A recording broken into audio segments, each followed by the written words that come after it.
As-tu remarqué à quel point les animaux pouvaient être de très bons exemples en matière d'assouplissement, de mobilité? D'ailleurs, en yoga, un grand nombre de postures font référence aux animaux.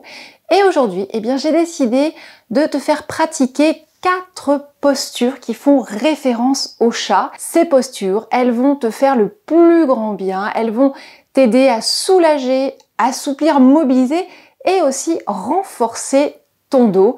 Alors, c'est parti, déroule le tapis.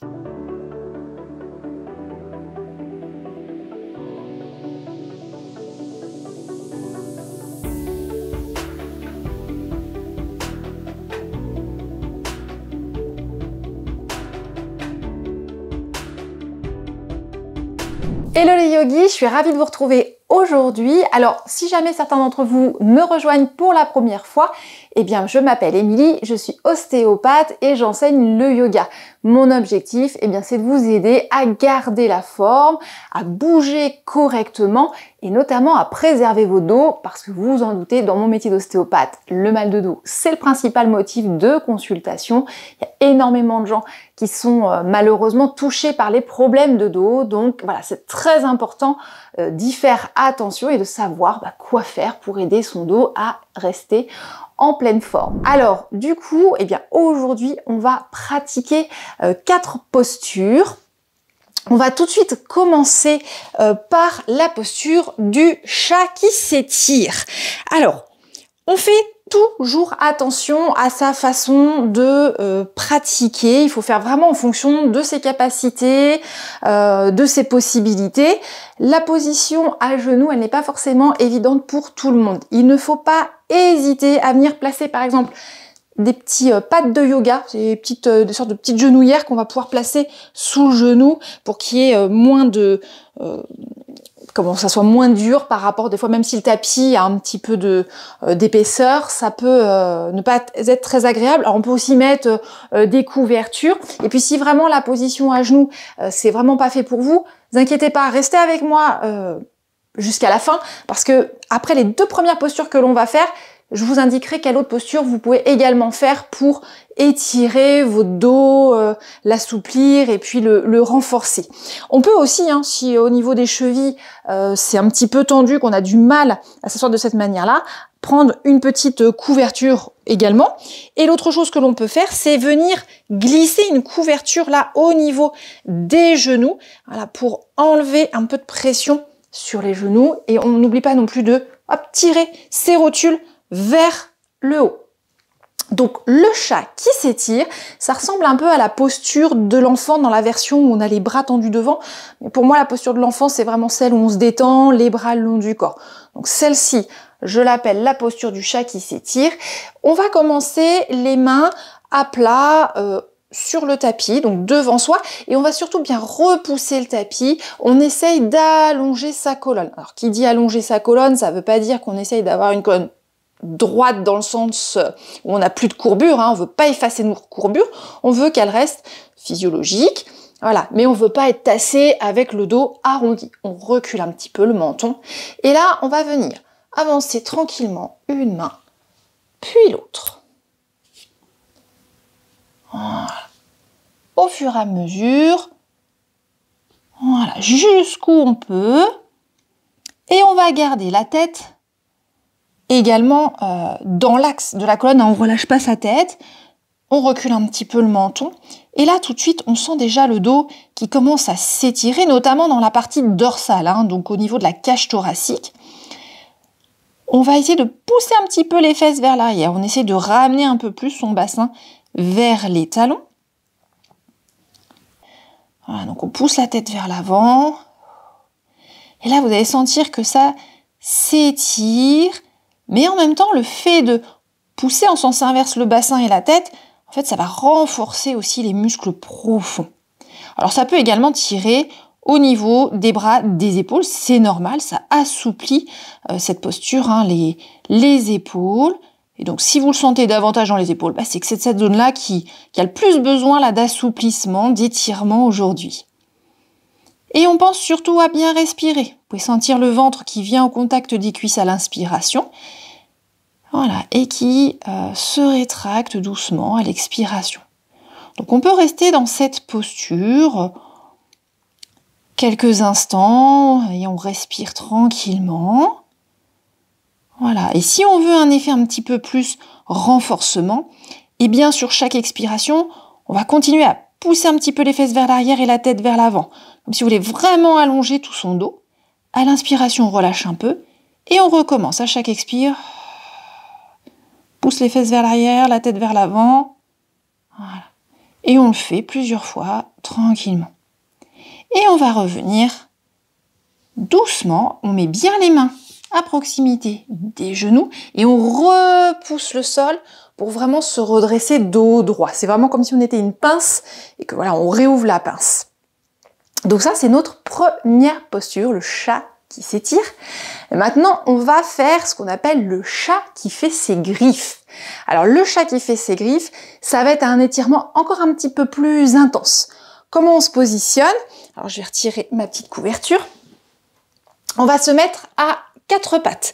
Alors, attention, dans votre 4 pattes, pensez toujours à avoir le bassin au-dessus de vos genoux, voire un petit peu en arrière, et pas en avant pour pas venir creuser, faire vraiment une hyperlordose où vous risqueriez de vous faire mal. Voilà, les mains sont un peu en avant des épaules. Et là, on va venir poser un coude, donc le coude gauche, hop, à la place de là où était la main. Pareil de l'autre côté. Et ensuite, on pose les mains au sol, on se met sur le bout des doigts. À partir de là, je vais pousser mes fesses en arrière et je laisse mes coudes se lever du tapis pour retendre mes bras. Voilà. Et j'essaie de rapprocher mes fesses de mes talons. Donc là, on a un étirement un peu plus intense.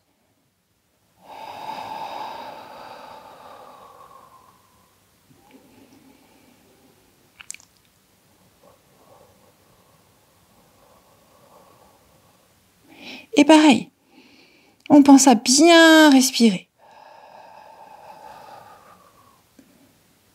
Voilà, laissez vos bras aussi s'allonger, s'étirer, vos épaules s'assouplir.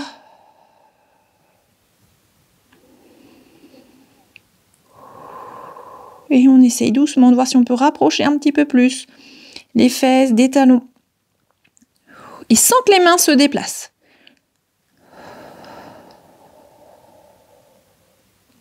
Là, pareil, si on veut un effet un petit peu renforcement, ou aussi accentuer encore un petit peu plus l'étirement dans le dos, eh bien, on essaye de pousser les fesses donc vers l'arrière et la tête vers l'avant. On essaye de rapprocher un petit peu la poitrine du sol. Et notamment pour les personnes qui auraient tendance à être syphosées, avoir la zone dorsale trop en flexion, trop arrondie, ça va permettre d'améliorer la syphose dorsale, de réétirer, de faire un peu de place entre les vertèbres. Pour revenir comme tout à l'heure, on met les mains près des genoux, et on se redresse bien le dos droit. Donc voilà 2 premières postures. Chat qui s'étire, chat qui fait ses griffes. Et pour ceux qui ne pourraient vraiment pas se mettre à genoux de cette manière, eh bien vous pouvez aller faire la posture de la demi-pince, Ardha Uttanasana.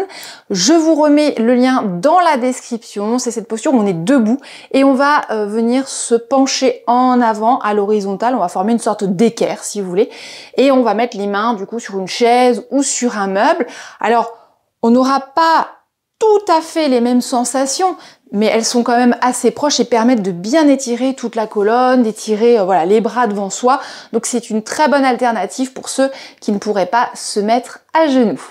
Et alors maintenant, les 2 autres postures que je vais vous montrer et qui peuvent former un combo toutes les 2, c'est le chat dos creux, chat dos rond. Alors en yoga, on l'appelle aussi le chat vache parce que on a plutôt tendance à dire que le chat fait le dos rond et que la vache a naturellement un dos creux. Alors, on va partir, position, pareil, 4 pattes. Voilà, on écarte un petit peu les genoux, bassin au-dessus des genoux ou un petit peu en arrière, les mains légèrement en avant des épaules. Alors là, on fait attention, on essaye de se relâcher quand même un petit peu dans son dos. Et alors, la posture du chat dos creux, eh bien on va amener le bassin en antéversion, c'est-à-dire qu'on fait tourner, on fait pivoter, je sais pas si vous le voyez bien, hop, on fait pivoter le bassin vers l'avant et il tourne en fait autour de la hanche, d'accord, ce mouvement-là. Donc dans le chat dos creux, on fait pivoter le bassin, mais ensuite, eh bien, c'est tout le reste du dos qui va venir en extension et on va redresser très légèrement la tête. Attention à ne pas aller trop loin non plus pour pas venir créer de pincement au niveau de la base de crâne. Ça, sinon, c'est pas très bon. On a plein de vaisseaux, plein de nerfs aussi qui passent par là, donc il faut faire attention. Donc là, on est dans le dos creux et puis le chat dos rond, celui qui est pas content, eh bien, on va amener le bassin vers la rétroversion. Attention, quand vous faites la rétroversion, de pas vouloir en même temps, hop, avancer les cuisses, elles doivent rester à leur place. Il faut vraiment que ce soit votre bassin qui tourne autour de la hanche.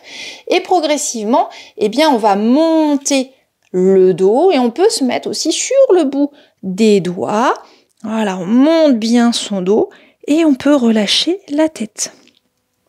Donc ça, c'est la version du chat dos rond, mais on peut du coup alterner ces deux mouvements. Alors plusieurs possibilités, si on maîtrise bien, eh bien on va inspirer et aller dans le dos creux en commençant bien par le bassin, puis le reste de la colonne, et ensuite en soufflant, voilà, on vient dans le dos rond. Si c'est un peu rapide pour vous, faites chaque mouvement sur l'expiration et faites une pause en inspirant dans la posture. C'est tout à fait possible. Voilà. Et donc cette posture, enfin ces deux postures, elles vont permettre, surtout quand on les alterne, de donner de la mobilité à toute la colonne.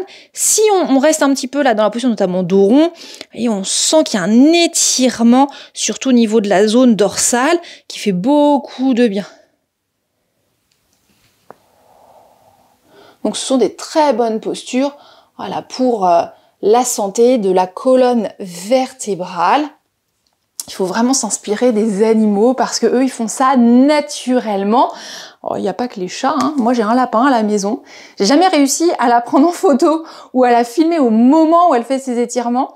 Mais c'est vraiment génial parce qu'on la voit vraiment étirer tout son dos, étirer une patte arrière et en même temps une patte avant et bâiller. Donc c'est dire en fait, voilà le pouvoir des étirements chez les animaux. C'est vraiment voilà, très bons exemples et on devrait faire comme eux tous les jours nos petits étirements. Ça prend pas beaucoup de temps, ça fait énormément de bien.